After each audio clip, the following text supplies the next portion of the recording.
à tous et bienvenue dans Top Sport. Nous allons parler de basket, notamment cette semaine. Nous sommes sur le parquet du Rhenus à Strasbourg. Le Rhenus qui s'est vidé très rapidement car la SIG s'est inclinée en toute fin de match. Après un match d'ailleurs d'une rare intensité, c'était contre Dijon. Le prix c'était une place en play-off. Ça va devenir très compliqué désormais pour les Strasbourgeois.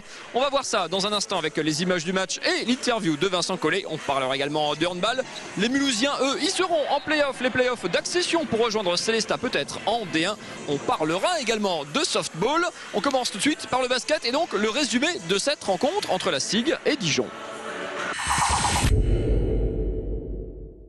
Battu de 4 points, 83-79, la SIG a sûrement dit adieu au play-off samedi soir. Les Dijonnais, eux, peuvent encore rêver de la 8e place.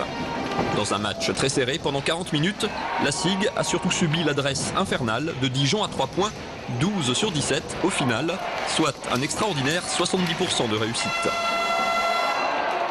C'est dur ce soir à encaisser, mais on est responsable aussi de notre jeu ce soir. Il faut un gros match avec une terrible adresse. Et nous, on a peut-être manqué de dureté pour ne pas les mettre en confiance dès le début du match. Le début de match est en effet débridé alors qu'on l'attendait cadenassé en défense. Les deux équipes se rendent coup pour coup. Alexis Aginsa tient la baraque à l'intérieur côté alsacien. Le jeune Alex Toupane fait le spectacle sur cette interception. Personne ne creuse l'écart. À la pause, l'égalité est parfaite, 39 partout. Même scénario en seconde période, le mano à mano continue et Dijon poursuit son festival à 3 points. Malgré la réponse d'Abdou Mbaye, c'est Dijon qui fait la course en tête et la SIG va une nouvelle fois craquer sur la fin.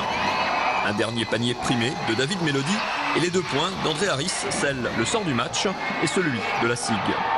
À 3 journées de la fin du championnat, il faudra un petit miracle pour éviter aux Strasbourgeois de regarder les playoffs à la télé pour la 3e année consécutive. Retour donc sur le parquet du Rhenus avec Vincent Collet. On disait votre équipe avait son destin en main avant ce match, elle ne l'a plus. Est-ce que vous croyez encore sincèrement à 3 journées de la fin à une qualification en play-off ? Mathématiquement, c'est pas cuit. Ce qu'il y a maintenant, c'est que déjà, il faut gagner nous les matchs, les 3, sans aucun doute. Et puis surtout, il faut espérer des résultats qui sont concordants. Donc, il y a vraiment très peu de chance. On en saura plus dans 15 jours. Il faudra absolument déjà gagner hier Toulon, gagner ce match contre Orléans ici à la maison. Le soir d'Orléans, on en saura un peu plus en fonction des résultats des autres. Peut-être que le dernier match à Cholet pourrait encore avoir de l'importance. En dehors du contenu du match dont on va parler dans un instant, c'est le genre de match très stressant. Je pense que le public a peut-être certainement pris du plaisir dans l'intensité qu'il y a eu. C'est des défaites cruelles qui font mal quand même quelque part au moral. Oui, parce que je pense qu'il y avait moyen de l'éviter, quoi. On a vraiment pas fait tout à fait le match qu'on aurait dû faire. On a d'abord été tout à fait mou dans notre façon d'entamer les débats. On a mis en confiance cette équipe de Dijon et après on a payé cette mise en confiance. Une équipe qui habituellement n'est pas très à droite. Ce soir elle a fait un festival d'adresse et je crois qu'on a une part de responsabilité. Voilà, il faut être objectif et je trouve vraiment que défensivement on a fait des erreurs qu'on ne commettait plus trop ces derniers temps.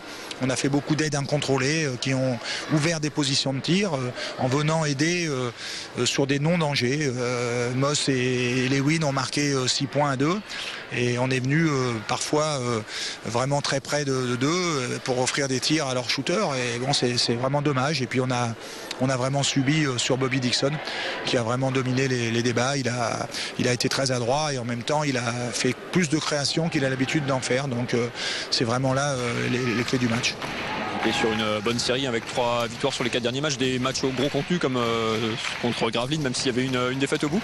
Est-ce que cette équipe, vous disiez, a fait une bonne semaine d'entraînement? Est-ce que, en caricature un peu, elle s'est pas vue peut-être un tout petit peu trop belle, trop jeune aussi peut-être? Sûrement, oui, c'est ce que je pense.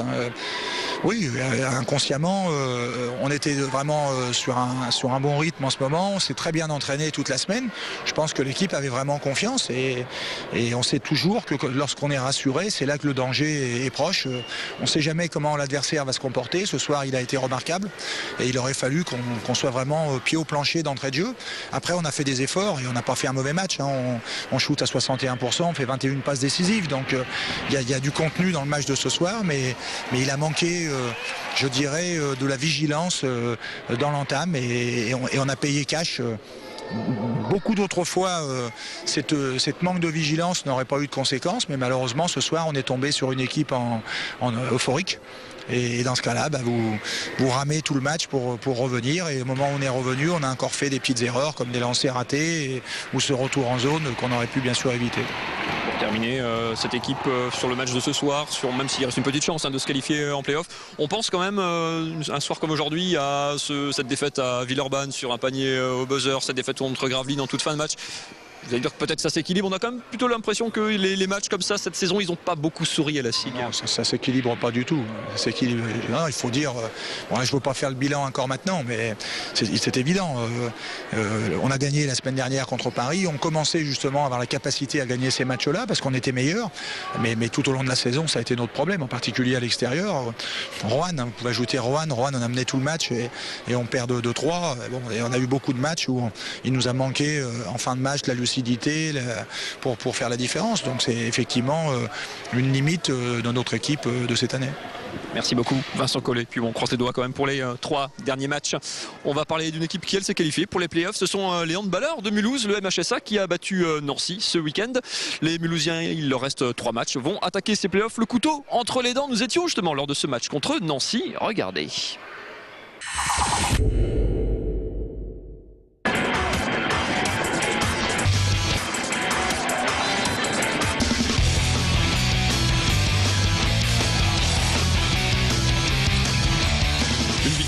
Nette et presque sans bavure, 30-26. Mulhouse a fait la course en tête pendant tout le match. Mulhouse a dominé une équipe lorraine, toujours en course pour un ticket en play-off.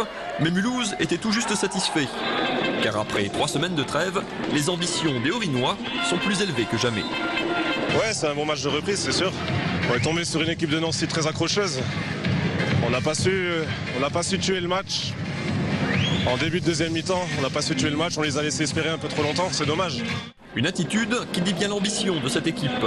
À 3 journées de la fin du championnat, les Haut-Rhinois sont toujours 3e de Pro D2, assurés de jouer les playoffs d'accession en LNH, l'élite du handball français.